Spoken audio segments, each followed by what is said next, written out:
Hello friend, नमस्कार, प्रणाम। कैसे हैं आप सभी लोग। उम्मीद करती हूँ आप लोग बहुत अच्छे होंगे, स्वस्थ और मस्त होंगे। मैं पूनम मोदी सिंगर अपने यूट्यूब चैनल पर आप सभी का तहे दिल से स्वागत, वंदन, अभिनंदन करती हूँ। और मैं आज आप सभी के बीच में एक बहुत ही प्यारा सुंदर सा नाच गीत लेकर आई हूँ। फ्रेंड, गीत को पूरा सुनिएगा और कमेंट बॉक्स में ज़रूर बताइएगा कि गीत मेरा कैसा है। गीत मेरा अच्छा लगेगा तो लाइक, सब्सक्राइब, शेयर जरूर करिएगा। चैनल पे जो नया हो सब्सक्राइब करिएगा। तो चलिए देर ना करते हम सुनाते हैं अपने गीत को। सखी गमने ना जाबे बल में करिया, सखी गमने ना जाबे बलम करिया। वही रे बालमुआ की बड़ी बड़ी अखिया, वही रे बालमुआ की बड़ी बड़ी अखिया, बड़ी बड़ी अखिया हो, बड़ी बड़ी अखिया। घुरे उल्लू के जैसे दीना रतिया, घुरे उल्लू के जैसे दीना रतिया।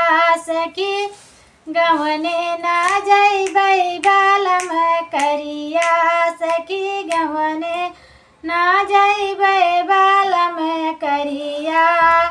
वही रे बालमुआ के बड़ी बड़ी मोचिया, वही रे बालमुआ के बड़ी बड़ी मोचिया, बड़ी बड़ी मोचिया हो, बड़ी बड़ी मोचिया।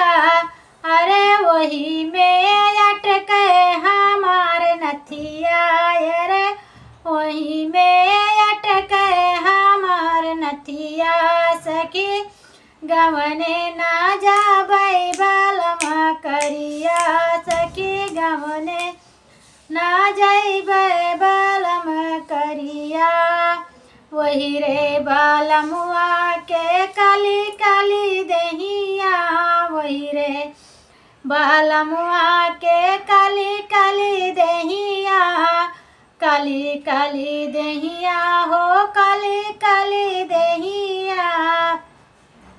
अरे देखी अनियरिया में लगे डरिया, अरे देखी अनियरिया में लगे डरिया। सखी गवने ना जैबै बालम करिया, सखी गवने ना जैबै बालम करिया।